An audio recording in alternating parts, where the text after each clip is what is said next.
너무나도 잘 알다시피 하나님께서는 이스라엘 백성들을 광야에서 40년 동안 연단을 시켜요. 40년 동안 연단을 시켜서 드디어 여호수아의 인도와 따라서 40년 만에 드디어 약속의 땅 젖과 꿀이 흐르는 가나안 땅으로 이제 들어가게 됩니다. 그 얼마나 기뻤겠을까요? 그런데 여러분, 우리가 한번 물어보겠습니다. 늘 나에게 피해를 주고 염장을 지르고 그리고 널 불편하게 하고 막 속이 막 뒤집어지게 만드는 이런 주변에 사람들이 있으면 싹 치워버리고 싶어요? 남겨두고 싶어요? 그렇다고 너무한다. 그냥 뭐 두말할 것도 치워버린다니. 치워버리고 싶은 마음이 있을 거라고 생각이 됩니다. 그런데 여러분, 오늘 본문에 보면 이스라엘 백성들을 좀 보게 되면 그들에게 가장 귀찮게 여기고 염장을 지르고 늘 괴롭혔던 존재들이 있었어요.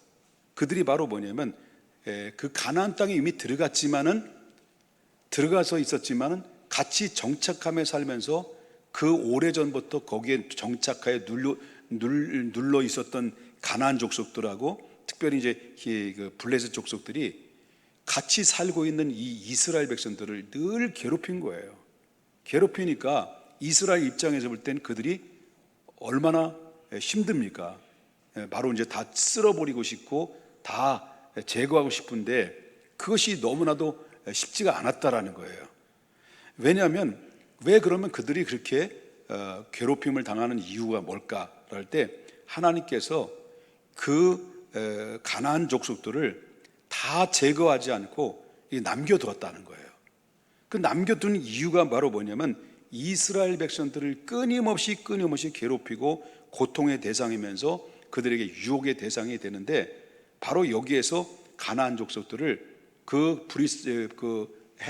블레셋 족속들을 통해서 그들에게 괴롭히시는 그들에게 이제 남겨두신 이유가 바로 뭐냐고 말한다면 그들을 통해서 바로 이스라엘 백성들을 시험을 하기 위해서 그렇다는 거죠. 이 이스라엘 백성들은요, 가나안 땅에 들어왔는데 전쟁을 경험하지 못했어요. 그들은 어떤 세대입니까? 1세대들은 이미 광야에서 다 죽었단 말이에요. 그런데 2세대들이 들어온 거예요. 2세대들은 전쟁을 경험하지 못한 거예요. 그래서 그들이 전쟁을 통해서 그 주변 나라의 부족들에 의해서 전쟁이 일어납니다. 그러면 전쟁을 통해서 그들을 시험하고 그들을 전쟁을 통해서 무언가 하나님의 목적을 가지고 그들을 위해서 남겨두셨다는 거죠. 의도적이신 거죠. 자, 1절 보겠습니다. 1절. 여호와께서 가나안의 모든 전쟁을 알지 못하는 이스라엘을 어떻게 하려고요? 시험하시려고 누굴 남겨놓은 거예요? 가나안 족속과 블레셋 족속들을 남겨놓았다라고 하는 거죠. 근데 여기서 하나님께서 가나안 족속과 블레셋 족속을 남겨놓으신 이유는 단순히 바로 이스라엘 백성들을 괴롭히거나 바로 멸망을 시키거나 이게 하는 목적이 아니라 여호와께서 이 시험을 통해서 무엇을 보기를 원하느냐, 이렇게 자꾸 과정을 거치면서 이스라엘 백성들에게 무엇을 보기를 원하셨냐면 4절을 보겠습니다. 4절. 남겨두신 이방 민족들로 이스라엘을 어떻게 했다는 거예요? 자꾸 시험합니다. 그 이유는 바로 뭐냐면 시험하신 이유는 여호와께서 모세를 통해서 그들의 조상들에게 이르신 뭐를요? 명령들을 순종하는지 불순종하는지 뭐하기 위해서? 알기 위해서 하나님께서 바로 이스라엘 백성들을 자꾸 전쟁을 통해서 시험을 하셨다라는 것을 보게 됩니다. 그래서 하나님께서 가나안의 7 족속들과 그 다음에 블레셋 족속들을 남겨두신 그 이유가 그 이유였다라고 말씀해주고 있습니다. 자, 오히려 실질적으로 바로 뭐냐면 남겨두신 이유는 그들을 닮아서 그들을 따라가라는 의미에서 남겨두신 것이 아니고 그들이 섬기는 일에 같이 동조하라 그런 뜻이 아니라 오히려 그들을 관계 속에서 구별하는 존재로 그 다음에 여호와만 순종하는 그러한 백성으로 하나님께서 함께 해주시기 위해서, 그리고 온 백성들에게 이 세상의 신은 오직 유일하신 한 분, 여호와 하나님 한 분밖에 없다는 사실을 온 천하에게 저들에게 알게 하고 리더자로 세우기 위해서 하나님께서는 그 블레셋과 가나안 일곱 족속들을 남겨놔서 계속 전쟁과 힘든 과정을 통해서 저들이 하나님의 리더자로서 온 백성 중에 하나님의 인도하는 자로서 바로 세워주시기 위한 하나님의 과정이었다는 것을 보게 된다는 거죠. 그래서 이스라엘 백성들을 그렇게 남겨두셔서 이스라엘을 고통을 주거나 괴롭게 하거나 망하게 하려는 의도가 아니라 더 하나님이 온 세상의 리더자로서 성민국가로 바로 세계 민족의 뛰어난 민족으로 삼게 하기 위한 하나님의 계획과 섭리였는데, 그런데 안타깝게도 이스라엘 백성들은 하나님의 의도와 상관없이 실패하고 말아요.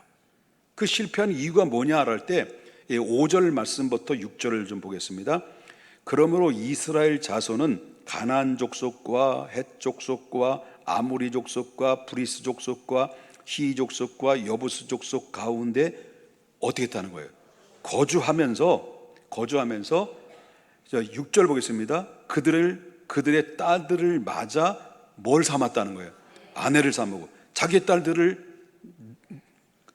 딸들을 그들의 아들들에게 주고 또 그들의 신을 섬겼다라는 거죠. 그러니까 한마디로 하면 통혼을 했다, 통혼. 그리고 그들이 섬겼던 신들을 그들이 이스라엘 백성들이 받아들였다는 거죠. 오히려 이스라엘을 통해서 그 가나안 족속이 하나님의 존재감을 드러내서 그들을 인도하고 그들을 하나님의 나라를 이루어 나가라고 하나님께서 연단시켜서 시험을 통해서 그들을 훈련시키라고 하나님 세웠는데 오히려 낚였다는 거예요. 그래서 가나안 족속들과 함께 살면서 결국 이 다음 세대라고 하는 이스라엘 다음 세대들이 이 가나안 족속들과 블레셋 족속들의 아예 바로 보니까 이 동화되고 말았다는 거예요. 동화됐다는 거예요. 그래서 그들과 결혼을 하게 되고 또 그들이 섬기는 신들을 대신 하나님을 대신 버려버리고 그들이 가나안 족속들이 섬기던 모든 신들을 받아들이게 됩니다. 그리고 결국은 어떻습니까? 이스라엘 다음 세대들은 하나님을 떠나게 돼요. 자, 아까도 좀 전에 말했지만 이스라엘 백성들이 가나안 땅에 들어왔을 때는 다음 세대라고 그랬죠. 1세대들은 죽었단 말이에요. 2세대라고 하는 다음 세대가 들어왔는데 다음 세대가 계속해서 조상의 믿음을 따라서 다음 세대로 바로 신앙의 유전을 받아야 되는데 다음 세대가 이 가나안 족속들과 함께 어울려서 바로 동화되는 바람에 통혼이 되고 그 가나안 족속들이 섬기는 신들을 받아들이면서 하나님을 떠나고 마는 다른 세대가 되어버렸다는 거죠. 다음 세대가 다른 세대가 됐어요. 오늘 이 시대는 웹 3.0 시대입니다. 이미 시작이 됐습니다. 앞으로는 우리가 살고 있는 아날로그나 디지털 시대를 우리가 다 겪고 살아왔지만 여러분, 우리들의 MZ 세대는 그 이후에 우리 손자들, 손녀들 살아가는 시대는요, 바로 인공지능과 함께 살아야 돼요. 그들과 인공지능과 늘 공유하면서 함께 공유하며 살아야 될 시대입니다. 환경의 변화가 너무 급속으로 바뀌어지는 가운데 있어요. 그런 가운데 있을 때 우리 믿음의 다음 세대들이 계속해서 믿음의 유산을 계속 물려받아야 되는데 환경의 웹 3.0 시대로 지금 급속하게 변해가는 이 시대 속에 자칫 잘못하게 되면 이스라엘 다음 세대들이 바로 그들과 통혼하고 신앙은 다 저버리고 그다음에 저들이 믿는 신을 받아들여서 결국 하나님의 다음 세대가 아니라 다른 세대로 바뀌어진 타락한 민족이 된 것처럼 어쩌면 한국교회도 우리들의 자녀들도 바로 하나님을 떠나 다른 세대로 바뀌어질 가능성들이 많이 있을 수 있다는 것을 다시 한번 경각심으로 우리 얻는 교훈이라고 하는 거예요. 여러분, 하나님을 섬긴다는 게 무엇을 의미할까요? 하나님을 섬긴다는 것은, 섬김이라는 것은 우리의 눈으로 보는 대상으로 섬기는 것이다라는 거죠. 그렇기 때문에 여러분, 하나님은 우리의 눈에 보여요, 안 보여요? 안 보인다면, 하나님의 영이시기 때문에 하나님이 눈에 보이지는 않습니다. 근데 우리는 하나님의 살아계신 것을 믿고 있단 말이에요. 그럼 우리가 하나님의 눈에 보이지 않는 살아계신 하나님을 우리가 어떻게, 어떤 방법으로 하나님을 섬길 수 있을까라고 하는 것입니다. 근데 여기서 예수님께서 정말 이 땅에 오셔서 하나님 여호와 하나님을 섬기는 것이 무엇인지를 바로 예수님께서는 몸소 삶을 통해서 보여준 일들이 너무 많았습니다. 예수님께서 마태복음 25장에 보게 되면 바로 정말 우리가 하나님 여호와를 섬기는 것이 무엇인가를 예수님의 비유로 우리에게 알려주셨어요. 그 비유로 알려주신 것이 바로 뭐냐고 말한다면, 자, 마태복음 25장 40절을 보겠습니다. 여기 임금이 나와요. 임금은 영적으로 풀이한다면 누구일까요? 하늘에 계신 하나님이다라는 거죠. 우리도, 저도, 여러분들도 언젠가는 하나님 이 땅을 마감하면 하나님 앞에 서게 되잖아요. 서게 되면 하나님의 우리 행위에 따라서 판단을 받게 된단 말이죠. 그렇지 않겠습니까? 하나님 나라에서 판단을 받는데 바로 이 광경을 하나님의 예수님께서 비유로 얘기해요. 자, 임금 앞에 어떤 사람이 섰단 말이에요. 하나님 앞에 가서. 그러면서 임금이 대답하여 이르되 내가 진실로 진실로 이르노니 너희가 여기 내 형제 중에 지극히 작은 자 하나에게 한 것이 곧 내게 한 것이다 했습니다. 이 땅에 있을 때, 이 땅에 너희가 살아있을 때 지극히 작은 자를 섬겼는데 그 섬김이 곧 누구를 섬긴 거라고 하는 거예요? 하늘에 계신 하나님을 섬긴 거라고 이렇게 얘기했다는 거죠. 그러면 하나님을 섬긴다라고 하는 것은 단순히 여러분이 지금 이 시간 예배를 드리는 것, 이것도 하나님을 섬기는 거죠. 여러분은 와서 하나님 앞에 기도하는 것, 이것도 하나님을 섬기는 것입니다. 여러분 봉사하고 헌신하는 것, 그리고 사명 감당하고 사역하는 것, 이것도 하나님을 잘 섬기는 것입니다. 그러나 이 섬긴다라고 하는 것은 그것만 의미하는 것은 아니다. 여러분 오늘 25장 마태복음 25장 34절을 또 보겠습니다. 자, 보겠습니다. 그때에 임금이 오른편에 있는 자들에게 이르시되 내 아버지께 복받을 자들이여 나와 창세로부터 너희를 위하여 예비한 나라를 뭐 받으라는 거죠? 상속받으라 하는 거죠. 오른편에 있는 자들을. 왼편에 있는 자들은 뭐예요? 심판받을 자겠죠? 그러니까 오른편에 있는 자들에게 너희 나와 상속받으라, 하나님 축복받으라, 이거예요. 하나님 앞에 그 얘기예요.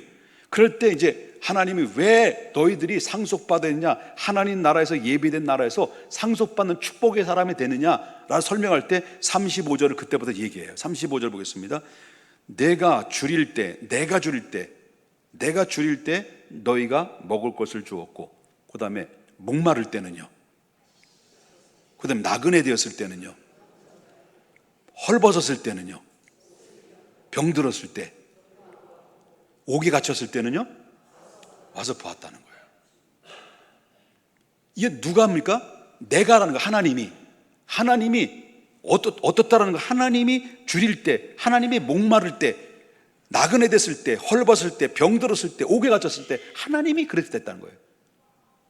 그런데 의인이 이제 얘기하는 그 말을 듣고 그게 이거 아닌데, 그러면서 37절에 뭐라고 말합니까?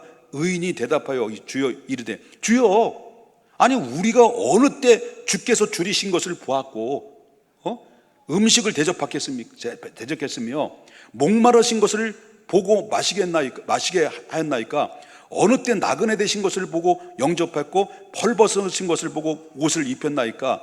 어느 때 병드신 것이나 옥에 갇히신 것을 보고 가서 배웠나이까? 우리가 하나님도 배운 적도 없는데요, 우리가 하나님 앞에 한 것도 아무것도 없는데요? 라고 했단 말이에요. 근데 그 말을 들었던 임금은 뭐라고 말합니까? 본 적도 없는데 어떻게 내가 그분을 내가 당신을 향해서 내가 무엇을 섬겼다고 하는 겁니까? 그러니까 임금이 그 오른쪽에 있는 사람에게, 의인에게 말합니다. 자, 40절 보겠습니다. 다 같이 읽어볼까요? 임금이 대답하여 이르시되 내가 진실로 너희에게 이르노니 너희가 여기 내 형제 중에 지극히 작은 자 하나에게 한 것이 곧 누구한테 하는 거예요? 네, 하나님께 한 것이다. 그러니까 이 땅에 보이는 사람들이 있잖아요. 이 땅에 사는 날 동안에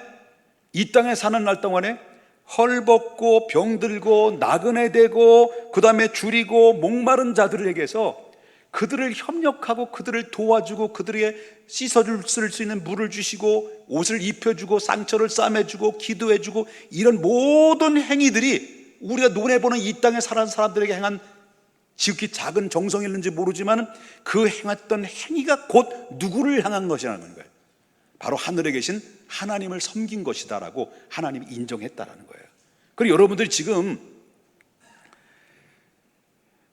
뭘 의미합니까? 지금 우리가 하나님은 우리의 눈에 보이지는 않아요. 우리 보이지는 않지만 우리의 섬김이 보이는 사람을 통하여서 하나님을 전달한다는 사실을, 하나님께 전달한다는 사실을 우리가 봐야 된다는 거죠. 무슨 말입니까?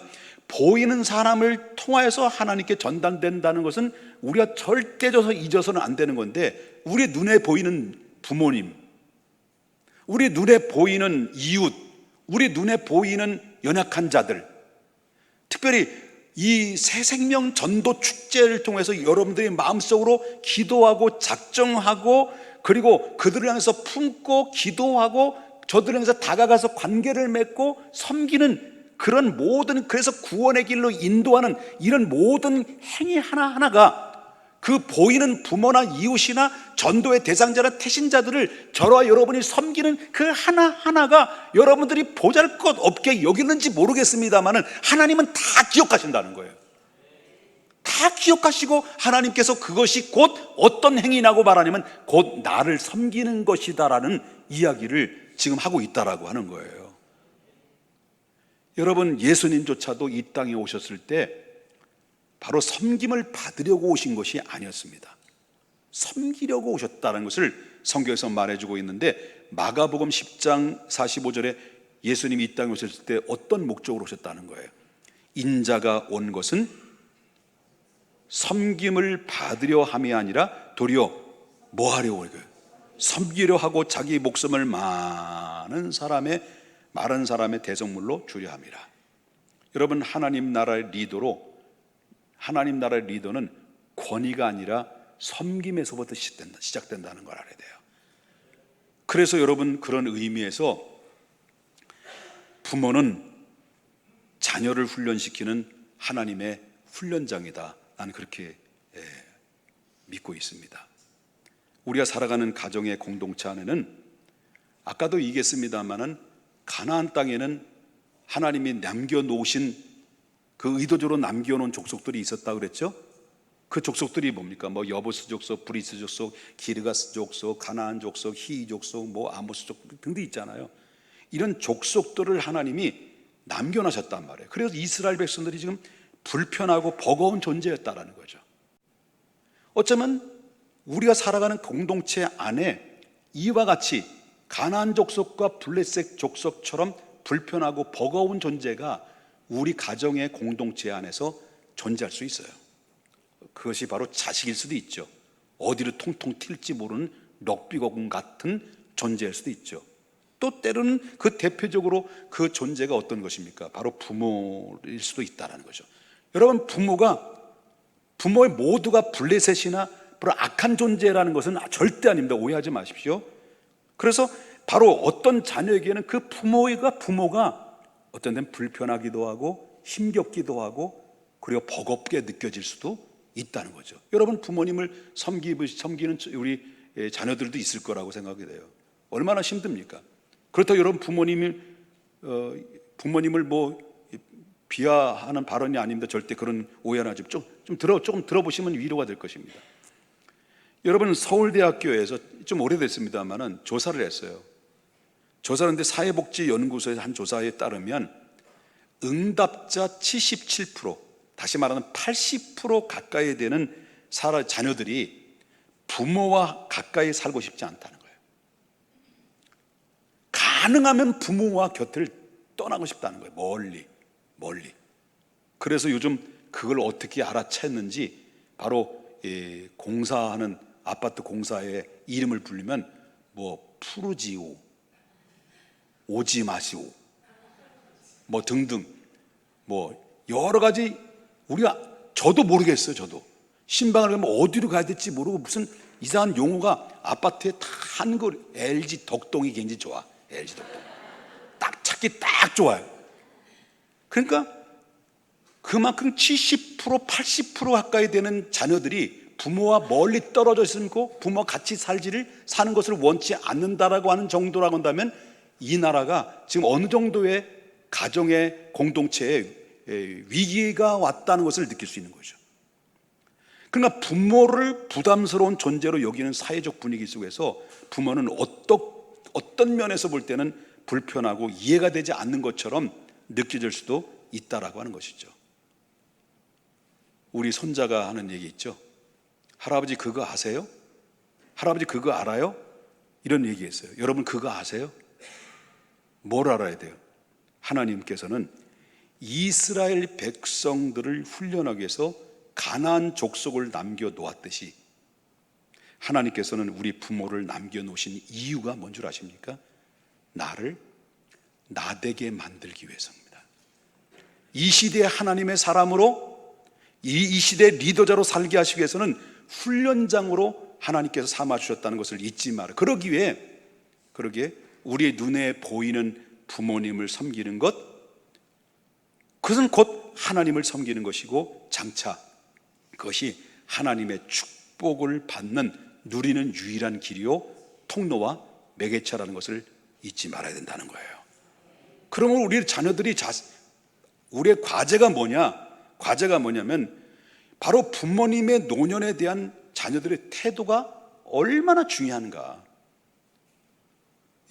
우리 부모는 살아온 세월을 보면 그 살아온 세월은 역사라고 보죠.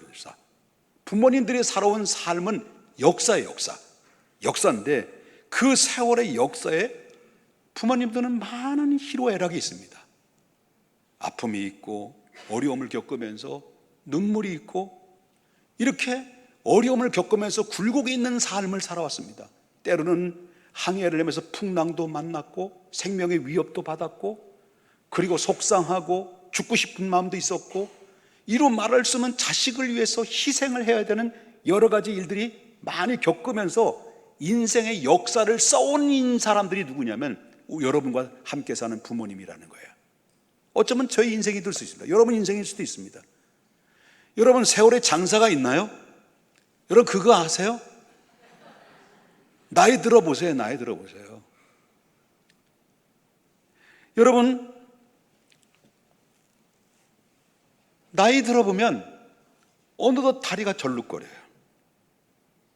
그 뒷모습을 바라보는 어머니, 뒷모습을 바라보는 그 아버지의 걸음 한마디 한 걸음이 한쪽 다리를 쩔룩거리면서 걸어가는 모습 보지 않습니까? 나이 들어보세요. 기억력 점점 상실하죠. 누구지? 누구세요? 아니 저도 저기서 뒤에서 인사 나눌 때 부인을 바꿔서 인사했다니까요. 안수 집사님 부인인 줄 알고 그 남편 집사님은 왜 많이 아프세요? 했더니 여러분 나이가 들면 기가 어두워져요. 여러분 기가 어두워지면 사람들이 보편적으로 그 목소리가 어때요? 그죠? 저도 우리 집사람한테 늘 하는 얘기가 있습니다. 뭐라고? 그리고 집사람이 늘 요즘도 더 하는 게 뭡니까? 크게 얘기해, 크게. 빙빙빙빙 무슨 말인지 알아듣지 못해. 크게 한다는 거죠.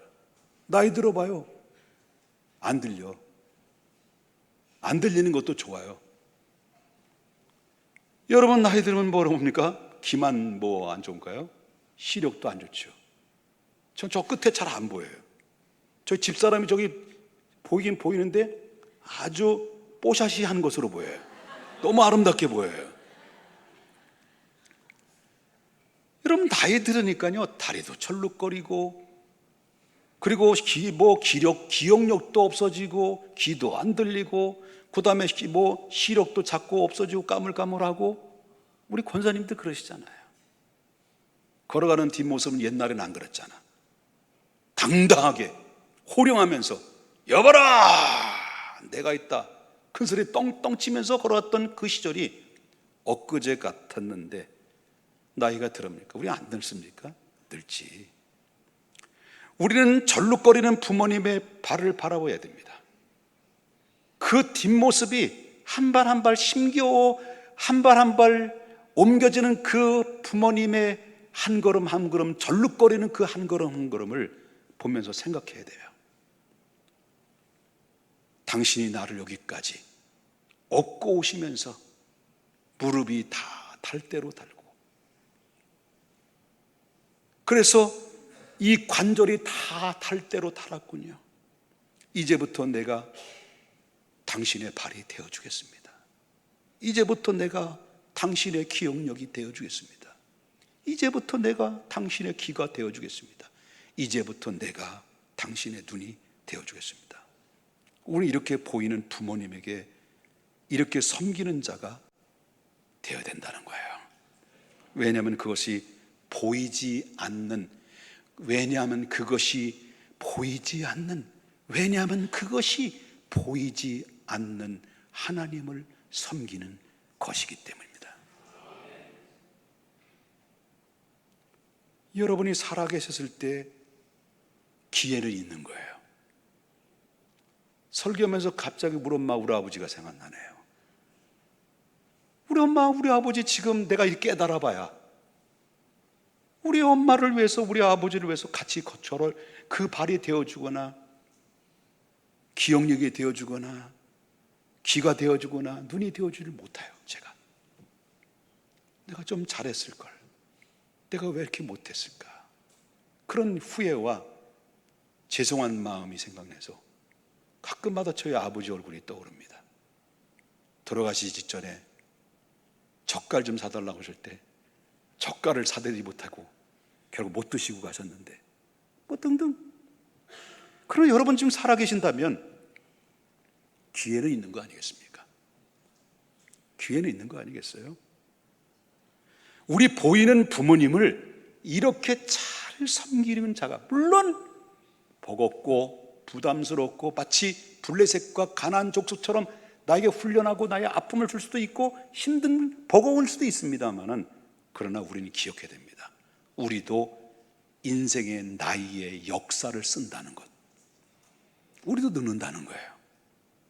그렇기 때문에 바로 우리는 보이는 부모를 이렇게 잘 섬기면 자가 결국은 그 보이지 않는 하나님을 섬기는 것이라는 것을 절대 잊어서는 안 된다. 특별히 MZ시대에 살고 있는 우리 청소년들, 청년들 잘 들어야 돼요. 여러분들이 여기까지 온 것은 그냥 온 게 아니야. 제발 속색이지 말고 부모님의 마음을 많이 알아줬으면 좋겠고요. 그래서 집에 가서 오늘만, 어버이날이니까 오늘만 가서 집에 가서 엄마 어깨 툭 두들기면서 엄마 고마워, 이제 엄마의 발이 되어줄게, 엄마의 기억력이 되어줄게, 엄마의 귀가 되어줄게, 엄마의 눈이 되어줄게. 그럴 때 엄마는 뭘까요? 야, 아직 멀었어. 여러분, 우리는 늙습니다. 그렇지 않습니까? 엄마, 그 한마디에. 여러분, 그래야 할 때 우리 부모는 자식을 끝까지 축복하는 자로 남게 되는 거예요. 우린 그거 기억해야 돼요. 뭘 기억해야 되냐면 부모가 나이가 들면 들수록 몸이 움직이지 않아요. 우리 권사님도 계시지만 작은 느낌이 아시잖아요. 근데 판단력도 없어져요. 판단력도 상실되고 괜히 눈물만 나와요. 뭐라고 하면 조그만 눈물이 나오고, 조그만 감동에도 눈물 나오고, 잘 안 들리고 뭐 이래요. 그런데 아세요? 그거 아세요? 세월의 역사를 쓰면서 다리도 절룩거리고, 그 다음에 기억력도 상실되고, 눈에도 잘 안 들리고 안 보이고 귀도 안 들려도요, 이거 하나는 끝내줘요. 눈치는 백단이야. 자식이 자기를 좋아하는지 자기 자식이 자기를 싫어하는지 그거 다 알아. 나이가 들면 젊었을 땐 무조건 자녀를 사랑합니다. 그리고 축복하면서 살아갈 수 있었는지 모르지만 나이가 들면 누가 잘하는지, 누가 못하는지, 누가 나를 좋아하는지, 누가 나를 버거워하는지, 귀찮게 여기는지 눈치 백단인 내 부모는 다 안단 말이에요. 그래서 축복의 결과도 달라져요. 부모가 돌아가실 때 잘해야 돼요. 어쩌면 그것이 축복이 이 땅에 사는 날 동안 가늠할 수 있다는 거예요. 왜? 부모는 마지막 인생의 저녁 노을이 지면 질수록 섭섭하고 눈치 백단이니까 다 아는 거죠. 그래서 고스란히 그것이 축복의 결과로 찾아온다는 걸 알아야 돼요. 그걸 뭘 보면 압니까? 시간이 좀 지났는데 이거 은혜로운데 이거 더 들어도 되겠죠? 이 새생명 축제 때문에 시간이 많이 뺏긴 거거든. 들어보세요. 창세기 9장에 나오는 노아와 세 아들에 관련된 이야기가 나와. 노아는 당대 의인이었어요. 아주 팔팔한 젊은 나이에 하나님 말씀 듣고 말씀에 순종해서 방주를 예비하고 심판을 준비하면서, 그래서 그 가정이 다 구원받았어요. 인류는 다 물려서 심판을 받았지만 그의 노아 8가정만 달랑 남아서 심판해서 구원받았어요. 그런데 이 노아의 3명의 아들이 노아의 실수에 대해서 어떠한 태도를 취했느냐에 따라서 여기에 저주와 축복을 받은 이 사건에 대해서 오늘 바로 이 창세기 9장에서 소개하고 있는데, 노아가 나이가 많이 들었어요. 이제 노아가 나이가 많이 들은, 나이가 들면 실수하죠. 실수 안 합니까? 나이가 들면 실수하죠. 어떤 실수합니까? 실수한 아버지를 바라봤던 그 자녀들의 태도 중에서 바로 뭐냐면 그 3명의 아들 중에서 둘째 아들이 함이 어떤 행동을 했는지를 소개해주고 있어요. 자, 창세기 9장 20절부터 22절 보겠습니다. 창세기 9장 20절부터 22절, 노아가 뭐 했다는겨? 농사지고 포도를 심었어요. 포도나무에 주렁주렁 열려서 포도주를 만들었어. 먹었어. 취했어. 졸렸어. 자그마하게 들어갔어. 잤어. 어떻게? 벌거벗고 잤어. 실수죠. 나이 먹은 거예요. 나이가 젊으면 이런 짓을 안 하죠. 나이 먹은 거예요. 그런데 그 광경을 누가 본 거예요? 22절. 가나안의 아버지 함이 그 아버지의 하체를 봤어요. 그리고 보자마자 나가서 어떻다는 거예요? 두 형제에게 뭐 했다는 거예요? 알렸다는 거예요. 알리면서 뭐 했을까요?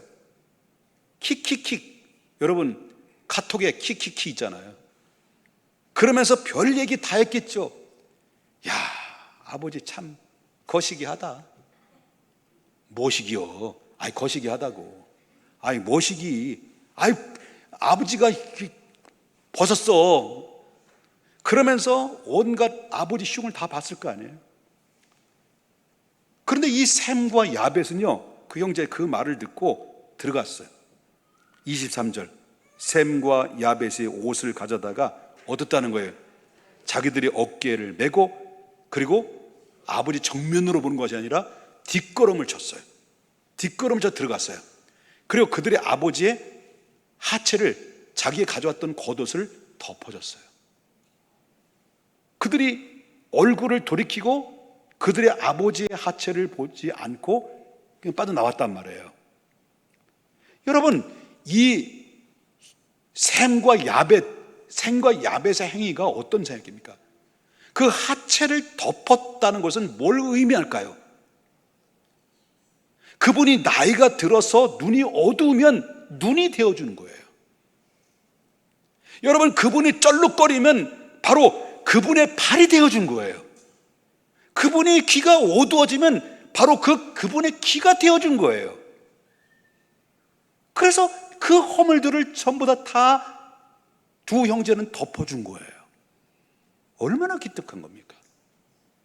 오늘 이 시대가 바로 요구하는 게 그거라는 거예요. 이걸 누가 보신다는 거예요? 하나님이 보신다는 거예요. 이 허물을 덮어주는 것을 누구를 덮어주는 거예요? 하나님을 따뜻하게 덮어주는 거예요. 사랑으로 품어주시는 거예요. 그렇기 때문에 여러분, 이 모든 상황들은 누가 보시느냐? 하나님이 보신다. 결과는 어떻게 나왔습니까? 함은 그리고 그 후손들은 저주를 받아요. 저주받아요. 그래서 25절 보겠습니다. 이에 이르되 가나안은 뭘 받으라는 거예요? 저주받아라. 근데 반면에 셈과 야벳은 축복받아요. 26절 27절에 이르되 셈의 하나님 여호와를 찬송하리다. 그 다음에 27절에 하나님이 야벳을 어떻게 했다는 거예요? 창대해서. 여러분, 부모님이 나이가 들면 자기의 느낀 대로 축복해요. 부모가 완전하지 않아요. 부모 실수할 수 있어요. 그 연약함을 덮고 보호하는 자녀에게 그것을 알아요.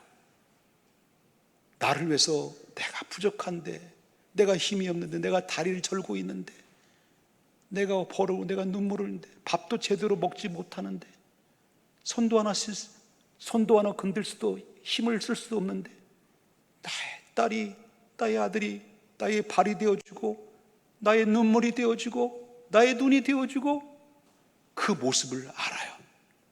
그럼 나는 그 딸에게, 그 아이에게, 그 부모에게, 그 자식에게 아무것도 줄 수 없다는 걸 알아요.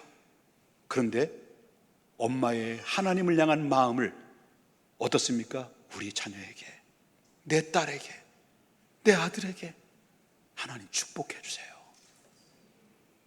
그 기도는 하나님의 마음이에요. 그 기도는 하나님의 마음일 거예요. 실망하지 말아요. 하나님이 아시고 있어요. 눈물을 흘리지 마세요. 그 눈물은 기쁨의 영광의 눈물이에요. 여러분, 부모는 단지 돌봄의 대상이 아니야. 하나님이 주신 섬김의 기회로 훈련장이라는 것을 기억해야 됩니다. 부모님의 눈이 되어주고 귀가 되어주며 발이 되어주는 자녀가, 그런 자녀를 바로 내가 나를 섬긴 것이다. 나의 즐거움의 상속자로 영원히 남거라. 하나님이 그에게 복을 주시는데 이 땅의 복이겠습니까? 우리가 하나님 나라에 가서 받을 상금이죠. 섬김을 통해서 하나님은 우리를 이 시대의 지도자로 세웠어요. 섬김의 자리에서 하나님의 뜻을 이뤄가는 우리 모두가 다 될 수 있기를 주 예수의 이름으로 축복합니다. 거룩하신 하나님 아버지,